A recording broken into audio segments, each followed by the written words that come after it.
Hi everyone and welcome back to my channel, and this channel is about product design, career growth and USA.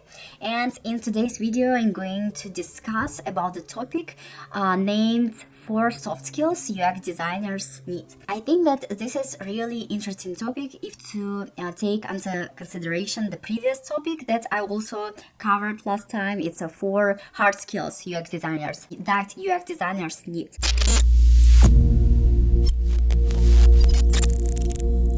And let me start this topic with the first point that I think that is really important for UX designers. It's empathy. Basically, why it's so important, and I think that why I put it on the first place. So I came from the countries where we don't have usually such empathic people. I think that it's really related to my history. So I was born in Kazakhstan, and this is area where it was in the past Soviet Union countries, and I think that together with the Second World War, people didn't have a really great life, and that's why empathy, it wasn't our thing. If you need to survive, you don't think how others people feel, and I think that empathy is really help you to understand people, to understand what people feel. And UX and product designer need to think about your users who use your application or your website, your product, and when you have this empathy, you can feel this person, their problems, and you can understand how they would like you to solve this problem, or at least you will feel them. I feel like it's really important to care about the people that you are building design for, and it's really important to take under consideration their feelings, their background, to care about it. If you are not so big empathetic person and you think that you just don't care, I think that this is really important soft skill that you should develop if you didn't do so.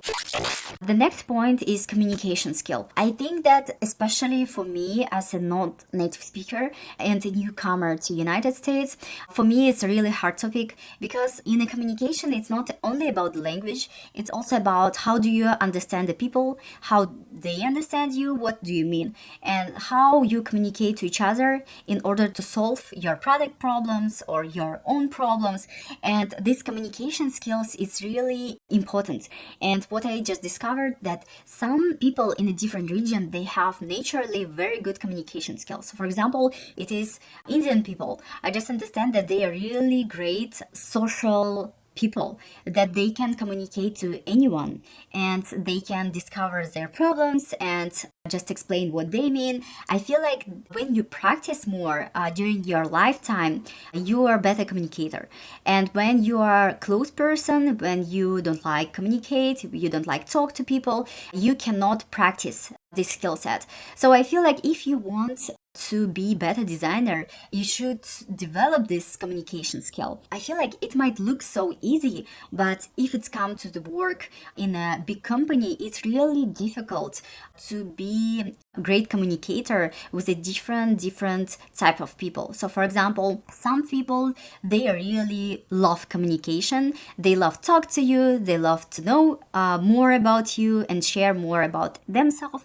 Some people, they are close, they don't like you to ask them question about themselves, they don't like to talk to you, they just jump to tasks. And I feel like with this type of people, really difficult to find something in common. And when you find something in common, it's easier for you to make great job and make this job faster, because you understand each other halfway. It's much easier when you don't know the person. And some people, they basically don't want to talk to you. they think, for example, that you are not so important designer, like their engineering team is the best or something else. So it could be anything.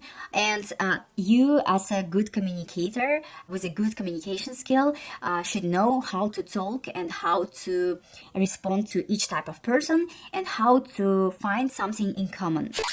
The last soft skill that I want to mention in this video is the flexibility. I think that this is underrated soft skill, because a lot of people, especially young one, they're really not flexible.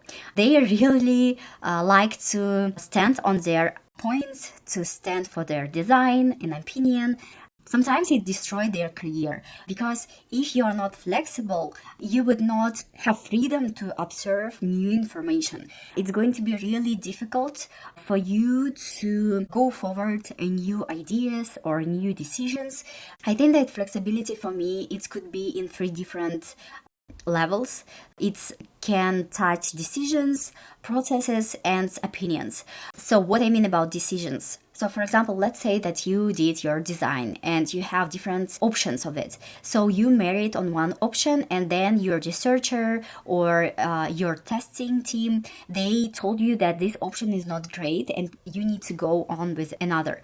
And I think that flexibility is about to understand that this option that you think is perfect is not yours, and that you need to do something good for your user. So you need to be flexible to change your mind and your decisions in order to make better design for your user. You know, I have another YouTube channel when I talking about the design, product design, but it is in Russian.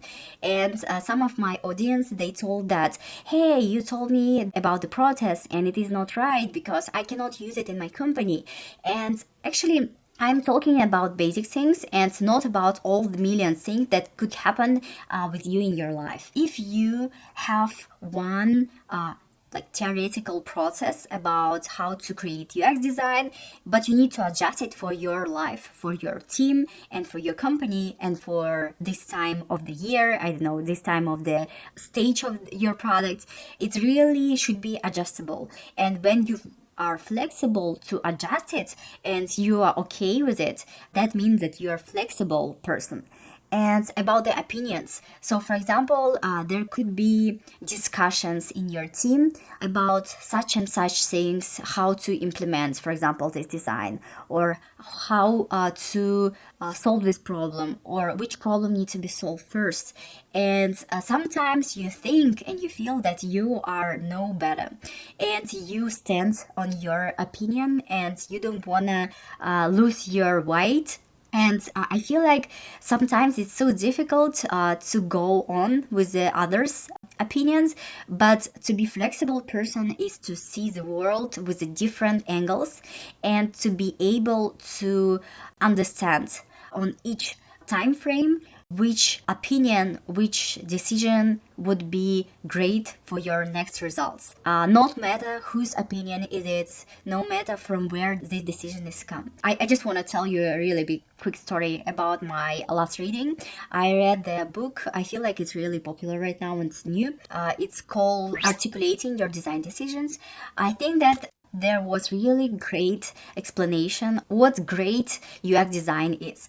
And previously I thought that it is, design that better serve your users, that they can understand. And yes, the author, he told that the great UX design is a design that's simple for the user, that they can understand and use. And last one, great design when it is by your teammates. What that means? That no matter if you have the greatest perfect design in the world, and if your team don't want to work on it and don't want to listen to you, it will not just go into life. So it's no matter is it great or brilliant. If nobody wants to listen about it, if you cannot, with your communication, send this message to all your team, or to stand for your design, or in a good places be flexible and adjust your design, it's no matter that it is perfect. So this is the end of my video. Thank you very much for your attention. Please subscribe. I promise that there are going to be much more interesting topics in the next videos. Thank you. Goodbye.